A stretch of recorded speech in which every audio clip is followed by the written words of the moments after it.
Welcome to C++ course. अस्सलाम वालेकुम। My self Mohammad Tajammul और आप देख रहे हैं लर्निंग पॉइंट चैनल। ये हमारा C++ कोर्स सीरीज़ का 78th वन लेक्चर है और इस लेक्चर के अंदर हम बात करेंगे सिक्वेंशियल सर्चिंग की।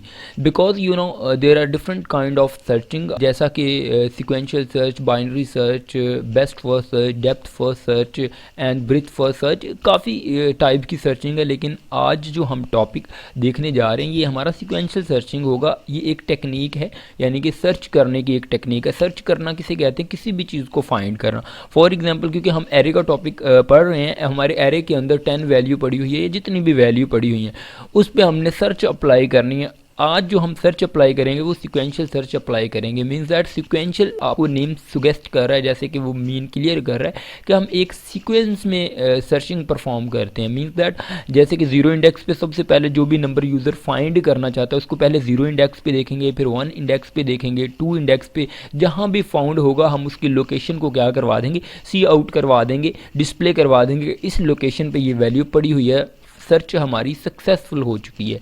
मीन्स दैट कि वैल्यू मिल चुकी है या फाइंड हो चुकी है। ठीक है, तो इस तरह सर्चिंग आज परफॉर्म करेंगे। सिक्वेंशियल सर्च आपको ये पता होना चाहिए कि हम एक सीक्वेंस में करते हैं, 1 बाय 1 करते हैं, और जिधर वैल्यू हमारी मिल जाती है इसका मतलब सर्चिंग कंप्लीट हो चुकी है, सक्सेसफुल हो चुकी है। अगर वो वैल्यू नहीं मिलती तो इसका मतलब वैल्यू नॉट फाउंड, क्योंकि वो इस एरे में नहीं है। तो चलें देखते हैं ये किस तरह सर्चिंग परफॉर्म होती है, ये किस तरह हम इसका प्रोग्राम करते हैं। मैं स्टार्ट करता हूँ with the header file include iostream include con io.h using namespace std। उसके बाद मेन फंक्शन हमारा स्टार्ट होता है int main, और इसमें हमने क्या करना है, इस एक तो सबसे पहले हम यहाँ पे एरे लेंगे। ARR के नेम से मैं एक एरे ले रहा हूँ और इसका साइज़ आप रख सकते हैं 10 रख सकते हैं, 5 रख सकते हैं। हमने सिंपल सर्चिंग ही परफॉर्म करनी है तो हमें पता चल जाएगा। मैं 10 एरे ले रहा हूँ और इसे ना मैं खुद ही वैल्यू भी असाइन कर रहा हूँ, मैं यूज़र से गेट नहीं कर रहा। मतलब कि जो वैल्यूज़ हैं आप यूज़र से भी गेट कर सकते हैं, कोई मसला नहीं है। तो मैं इसे खुद ही रैंडमली कोई भी वैल्यू दे देता हूँ। ये कोई भी मैं वैल्यू दे रहा हूँ इसे, ठीक है जी। तो यहाँ पे हमारे पास आई थिंक 2 4 6 8 9 और ये 10, हमारे पास 10 वैल्यू हो चुकी हैं। मैं यहाँ पे 98 कर देता हूँ, ठीक है जी। हमारे पास 10 वैल्यू हो चुकी हैं। एक एरे लिया है ARR के नेम से और उसका साइज़ 10 है, और उसमें हमने रैंडमली खुद ही कोई ना कोई वैल्यू दे दी है, मतलब रैंडमली कोई भी वैल्यू हमने दे दी है। इसके बाद मैं यहाँ पे एक वेरिएबल लेता हूँ n नेम का या num नेम का, मैं एक वेरिएबल ले लेता हूँ जिसमें मैं यूज़र से पहले नंबर डिमांड करूँगा कि आप कौन सा नंबर सर्च करना चाहते हो, तो उसको मैं num वेरिएबल के अंदर रखवाऊँगा। यहाँ पर मैं एक लॉग के नेम से या लोकेशन के नेम से वेरिएबल लेता हूँ जिसको मैं इनिशियलाइज़ करता हूँ -1 के साथ। -1 के साथ क्यों इनिशियलाइज़ कर रहा हूँ? क्योंकि मैंने इसको फर्दर यूज़ करना है लूप के अंदर। अगर हमारी वैल्यू मिल जाती है तो इसका मतलब है लोकेशन के अंदर वैल्यू चेंज हो जाएगी। अगर लोकेशन के अंदर -1 ही रहता है तो इसका मतलब है लोकेशन के अंदर वैल्यू चेंज नहीं होगी, हमारी सर्च जो सक्सेसफुल नहीं होगी। तो यहाँ पे मैं क्या कर रहा हूँ, सबसे पहले तो एक मैसेज देता हूँ cout int number for search. यहाँ पे मैंने एक मैसेज दिया यूज़र को कि वो कोई भी नंबर इंटर करे सी इन, और इसको हम रखवाते हैं किस वेरिएबल के अंदर, नम वेरिएबल के अंदर। ठीक है जी, मैंने नम वेरिएबल के अंदर नंबर यूज़र से गेट कर लिया। अब हमें सिंपल क्या करना है, हमें एक फॉर लूप यूज़ करनी है। For int i is equal to 0, और जब तक i हमारा लेस देन और इक्वल नहीं रहता किसके, 9 के, तब तक ये हमारी कंडीशन क्या रहेगी, ट्रू रहेगी। और i को मैं क्या कर रहा हूँ, ++ कर रहा हूँ। यहाँ पे मैं फॉर लूप के अंदर एक इफ़ लगाता हूँ। इफ़ अगर एरे ऑफ i हमारा इक्वल हो जाता है हमारा जो नम यूज़र ने इंटर किया उसके, तो इसका मतलब क्या है, हमारा जो एरे ऑफ i के अंदर जो वैल्यू है वो नंबर के साथ मैच हो चुकी है। इसका मतलब सर्च कंप्लीट हो चुकी है, मींस दैट वैल्यू मिल चुकी है। तो लोकेशन के अंदर पहले तो -1 होगा, तो हमने क्या करना है, उसके अंदर क्या रखवा देना, i को रखवा देना। हम इक्वल क्या कर देंगे, i, मींस दैट अब लोकेशन इस जगह पे आ चुकी है कि इस जगह पे वैल्यू हमारी मिल चुकी है। तो मैं क्या करूँगा, i को लोकेशन के अंदर मैं असाइन कर रहा हूँ। सिंपल हमने ये करना है और कुछ भी नहीं करना। उसके बाद हमने फॉर लूप से बाहर आ जाना है और इफ़ एक और यूज़ करनी है, क्योंकि इस जगह पे हमने मैसेज डिस्प्ले करवाना है कि हमारी सर्च कंप्लीट हुई है या नहीं। अगर लोकेशन हमारी इक्वल होती है -1 के, इसका मतलब है हमारी ये वैल्यू चेंज नहीं होती, क्योंकि ये नंबर ये एक दफ़ा भी कंट्रोल इफ़ के अंदर मूव नहीं करेगा और लोकेशन की वैल्यू -1 से चेंज नहीं होगी, आई की वैल्यू मीन्स दैट असाइन नहीं होगी, क्योंकि वैल्यू फाउंड ही नहीं होगी। ये 10 की 10 इंडेक्स को चेक करेगा, क्योंकि आई के अंदर 0 पहली दफ़ा होगा, फिर अब 1 प्लस प्लस होके इसमें आई के अंदर 1 वैल्यू आ जाएगी। एरे ऑफ आई पे, एरे ऑफ 1 पे वैल्यू चेक होगी कि वो नम की इक्वल है या नहीं, फिर एरे ऑफ 2 पे चेक होगी वैल्यू कि नम की इक्वल है या नहीं। अगर इक्वल होगी तो हम मीन्स दैट इफ़ की बॉडी के अंदर, आपको पता है कंडीशन इफ़ अगर ट्रू होगी तो हम बॉडी के अंदर मूव करेंगे और लोकेशन की वैल्यू -1 से चेंज हो जाएगी। मेरी बात मैं यहाँ पे मैं बात ये कर रहा हूँ, अगर हमारे पास लोकेशन इज़ इक्वल टू -1 ही रहते तो इसका मतलब कंट्रोल अंदर इस जगह पे नहीं आया है, तो हमारी कंडीशन जो है, जो हमारी सर्च है वो कंप्लीट नहीं हुई। इसका मतलब है वैल्यू नॉट फाउंड हम यहाँ पे डिस्प्ले करवाएंगे, सी आउट वैल्यू नॉट फाउंड। ठीक है जी, ये मैंने एक मैसेज यहाँ पे डिस्प्ले करवाया।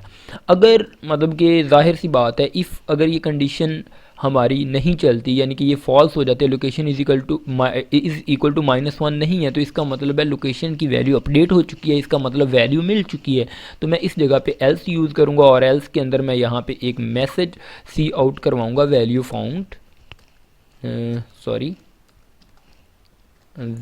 फाउंड एट, यहाँ पे मैं लोकेशन सी आउट करवाऊँगा। ठीक है जी, और लोकेशन में मैं क्या कर रहा हूँ, आप लोकेशन यहाँ पे लिख के +1 भी कर सकते हैं। अगर आप 0 से उसे एरे को स्टार्ट नहीं करना चाहते, 1 से स्टार्ट करना चाहते हैं, आप ये कंसीडर करना चाहते हैं तो लोकेशन +1 कर दें, अदरवाइज़ लोकेशन करवा दें। फिर आपको 0 से स्टार्ट करना पड़ेगा जब आप काउंटिंग करेंगे कि कौन सी लोकेशन पे, मीन्स दैट अगर 5th लोकेशन पे आपको 5th इंडेक्स पे वैल्यू मिलती है तो आपको 4 शो होगा अगर आप +1 नहीं करवाते।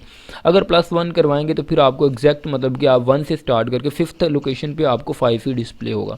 ये मैं आपको बताऊंगा जब ड्राई रन करेंगे, रन करेंगे इस प्रोग्राम को, आपको पता चल जाएगा। चलें जी, हमारा प्रोग्राम कंप्लीट हो चुका है और इसमें हमारी सर्चिंग कंप्लीट होगी इंशाल्लाह। फाइल रन करता हूँ और देखते हैं हमारे पास क्या आउटपुट आती है। जब हम देखें, ये हमसे पूछ रहा है inter a number for search, कि आप कौन सा नंबर सर्च करना चाहते हैं। मैं 44 यहाँ पे इंटर करता हूँ तो मेरे पास आउटपुट में क्या आना चाहिए, 4 आना चाहिए। ठीक है जी, तो देखिए मेरे पास आउटपुट में क्या आ रहा है, 4 आ रहा है। वैल्यू फाउंड एट, मतलब कौन सी लोकेशन पे फाउंड हुई है वैल्यू, लोकेशन नंबर 4 पे। ये देखें 1 2 3 और 4, 4th लोकेशन है, क्योंकि लोकेशन +1 किया है इसलिए 3 नहीं आ रहा, ये 0 से कंसीडर नहीं कर रहा, 1 से कर रहा है। तो सिमिलरली हम एक और ट्राई करते हैं और देखते हैं कि हमारे पास आउटपुट क्या आती है। अगर हम लास्ट 1 इंडेक्स देखते हैं तो हमारे पास 10 आउटपुट आनी चाहिए, क्योंकि 10th इंडेक्स पे ये वैल्यू पड़ी हुई है 9 8, तो मैं इंटर करूंगा तो मेरे पास 10 आउटपुट आ रही है। ठीक है जी, उसके बाद मैं अगेन इसको कंपाइल एंड रन करता हूं तो मैं कोई भी ऐसी वैल्यू दे के देखता हूं जो इसके अंदर नहीं है, तो मैं 3 यहाँ पे सर्च करने की ट्राई करता हूं तो मेरे पास आना चाहिए वैल्यू नॉट फाउंड। तो देखें वैल्यू नॉट फाउंड का मेरे पास मैसेज आ रहा है, मीन्स दैट हमारी ये सर्च कंप्लीट हो रही है। हाँ, आप ये अगर वैल्यू रन टाइम पे भी लेना चाहें यूज़र से तो आप गेट कर सकते हैं, नो मैटर। इसमें सिंपल हमने क्या करना है, एक फॉर लूप लगाना है और ये आप रन टाइम पे वैल्यू सक्सेसफुली गेट कर सकते हैं। आप सिंपली इसको हटा सकते हैं, तो इसको हटाने के बाद आप यहाँ पे एक फॉर लूप यूज़ कर लें सिंपल। यहाँ पे आप for int I is equal to 0 and जब तक आई हमारा लेस देन इक्वल नहीं रहता किसके 9 के एंड आई प्लस प्लस, और इसके बाद आपने सिंपल क्या करना है, ARR ऑफ सी इन करना है, सी इन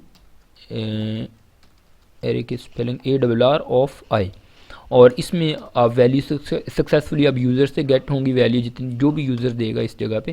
ये देखें 1 1 2 2 3 3 4 4 5 5 6 6 7 7 8 8 9 9 and 10 finally, means that 10 value हमारी हो चुकी है। उसके बाद पूछ रहा है कि आप वैल्यू कौन सी सर्च करना चाह रहे हैं, तो मैं 88 सर्च करना चाह रहा हूँ। 88 देखें कौन सी लोकेशन, 8th लोकेशन पे पड़ा हुआ है, तो मेरे पास आउटपुट में 8 आना चाहिए। तो मैं इंटर पे प्रेस करता हूँ तो देखें वैल्यू फाउंड एट 8। तो आप यूज़र से मीन्स दैट गेट कर सकते हैं, आप खुद भी दे सकते हैं, कोई मसला नहीं है, इसमें रॉकेट साइंस नहीं है। तो मैं दोबारा से वही कर देता हूँ ताकि हमारा प्रोग्राम सही से वर्क करे, वो भी सही बिल्कुल वर्क कर रहा है। होप सो कि गाइस आपको समझ आ गई होगी कि किस तरह सीक्वेंशियल सर्च वर्क कर रही है। ये बिल्कुल सिंपल टेक्निक। ओके गाइस, ये हमारी सीक्वेंशियल सर्च थी। होप सो कि गाइस आपको समझ आ गई होगी कि किस तरह सीक्वेंशियल सर्च वर्क करती है और किस तरह हमने इसको सक्सेसफुली देखा है। चलें गाइस, मिलते हैं नेक्स्ट वीडियो में, और नेक्स्ट वीडियो हमारी बाइनरी सर्च पे होगी, वो भी हमारी सर्चिंग टेक्निक है, तो उस पर बात करेंगे। अल्लाह हाफिज़।